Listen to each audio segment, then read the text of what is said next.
I learned about positive and negative reinforcement when I was getting my undergraduate degree at the University of Las Vegas, Nevada. And I got my undergraduate degree in early childhood education.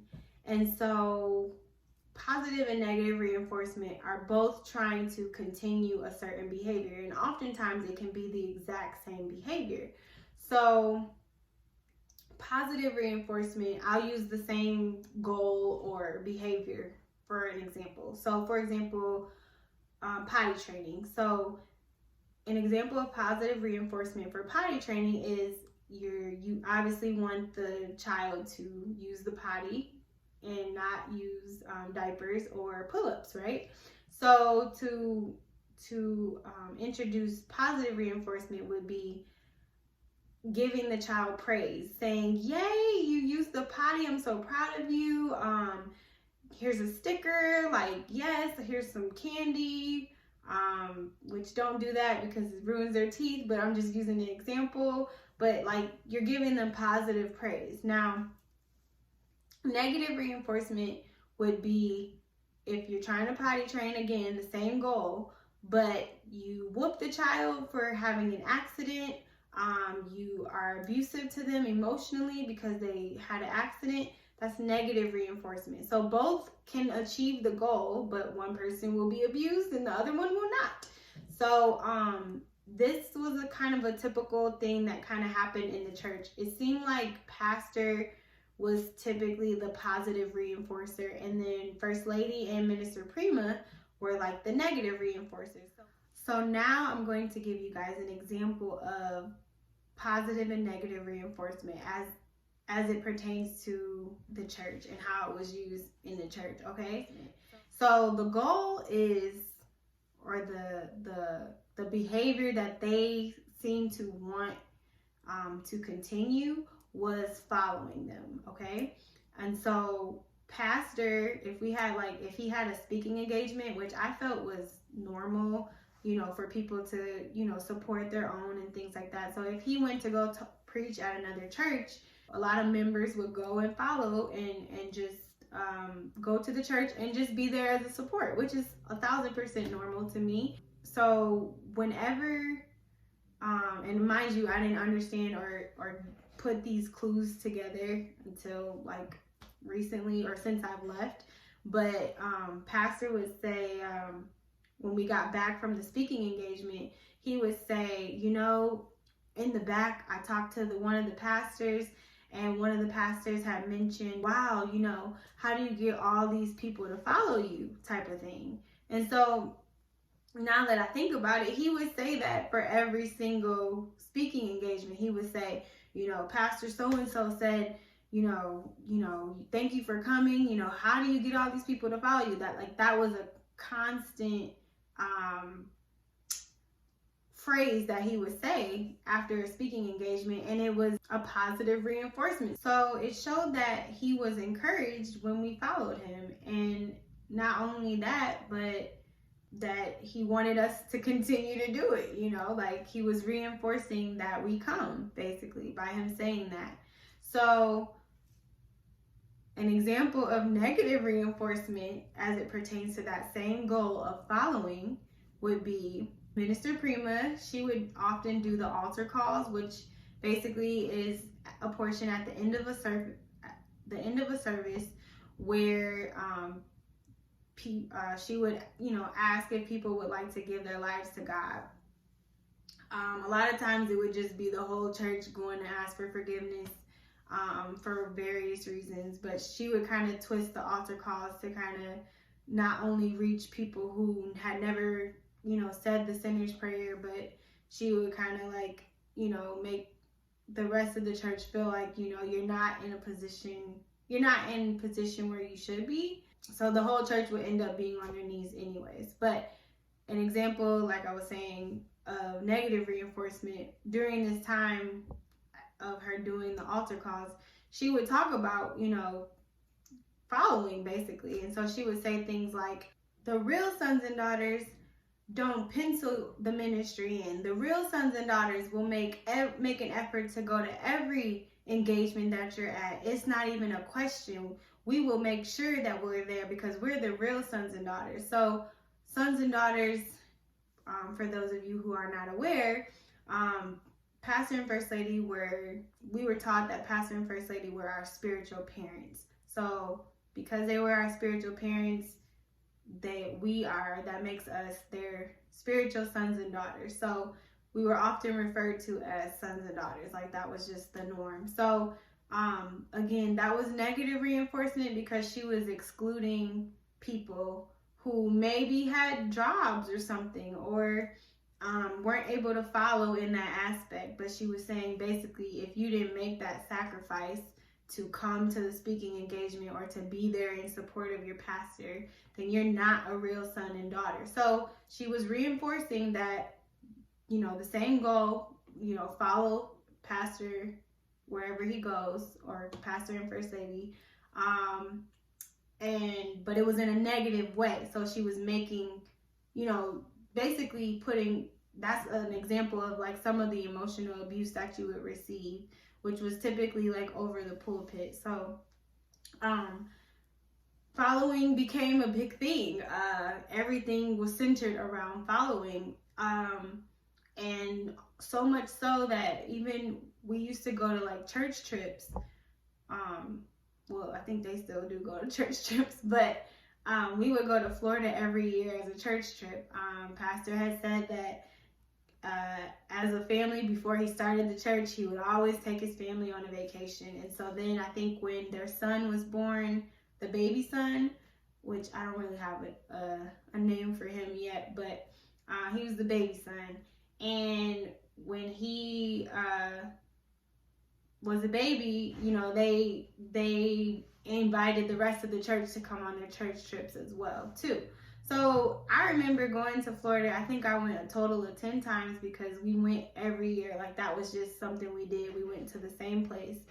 And there was a lot to do in Florida, so you kind of were able to like go to different things, but the main places that we went were Disney World, Islands of Adventure, Universal Studios. Literally went 10 times. And I remember in the beginning, like people wore pants because it was an amusement park and stuff like that.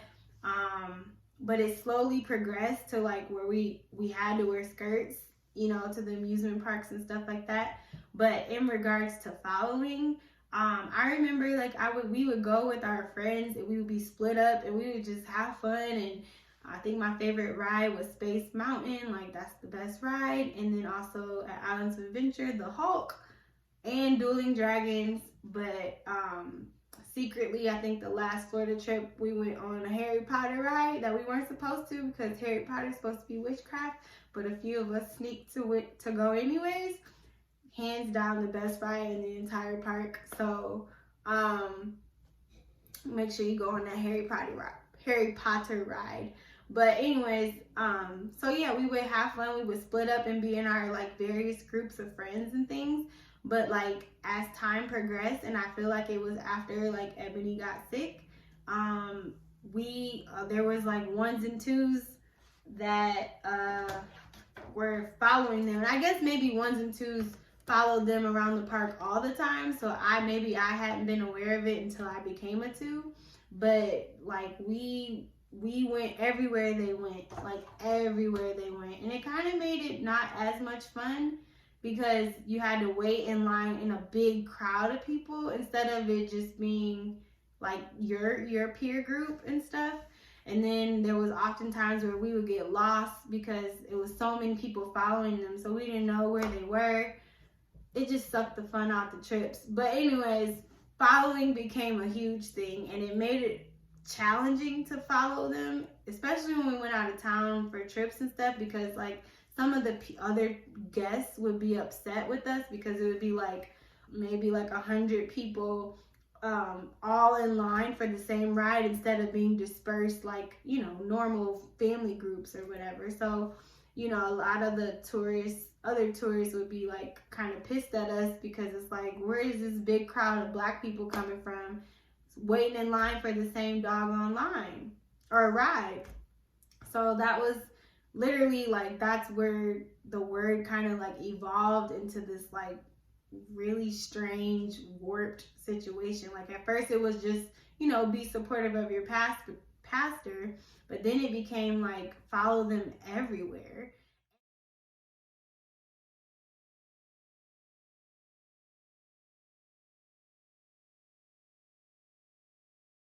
Another example of positive reinforcement was we used to have the Day of Ruth. And so the Day of Ruth was one Sunday out of the month of August. So it was the first Sunday of August every year. And so it used to be the Day of Esther. So like my whole like childhood, elementary, middle school years, it was the Day of Esther. But in my note taker's journal, it says in 2005 it was called the Day of Ruth. But she meets a man named Boaz who happens to be in the lineage of Christ. And so that was just the big thing, is that, you know, because Ruth followed, she got to be in the lineage of Christ. If she hadn't followed, then she wouldn't have been in that lineage. And so that was just a popular theme forever, you know, like that was just for a long time. It was just follow, follow, follow. And if I'm not mistaken, it was like shortly after, because I think Ebony got sick in like 2004, and then they started enforcing following. And a lot of people have always asked, like, you know, oh, what happened? You know, the church was doing really good, and then it just kind of got weird. So just keep these little mental notes or whatever. So Book of Ruth, everything is just all about following. And so that's literally how we get to the next part, which is what we will talk about next week, which is the Exodus, because that's how we basically ended up in Las Vegas, because we were being taught to follow them everywhere. And then when it came to moving and packing up everything, it was just second nature. It wasn't even a thought to whether we go or not. You know what I mean? So yes, following was it became like this like routine thing. It was second nature. We would follow them throughout the city. We would follow them on trips. We ended up going to Memphis to go see, I think it was like a holy convocation in Memphis. And then we also went to Azusa Street Revival.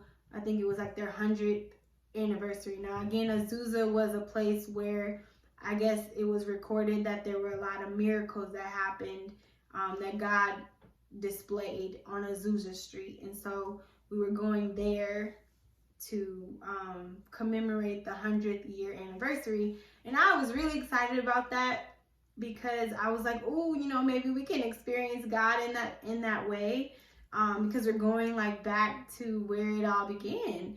And nothing happened. Nothing at all.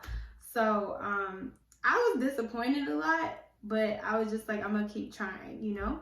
But I really wanted these experiences. Like I wanted to see like the blind healed or the lame walk, things like that. But I never.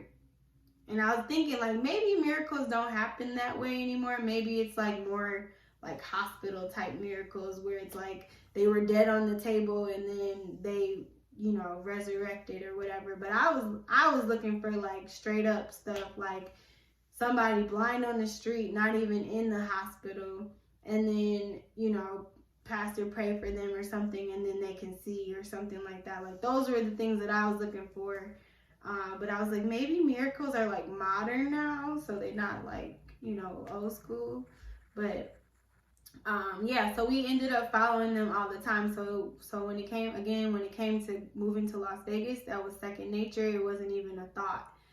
But we'll get more into that next week when we talk about the Exodus. We're going to talk about how that was introduced. We're going to talk about how we took a trip for a wedding that year, or leading up to us moving. So we're going to go dive into that, and then we'll also dive into the no-mans. So stay tuned. The no-mans is basically, you'll find out. Just stay tuned. the no-mans. It's like romance without the love, basically. So tune in for next week. Thanks for watching, and we'll see you later. Bye.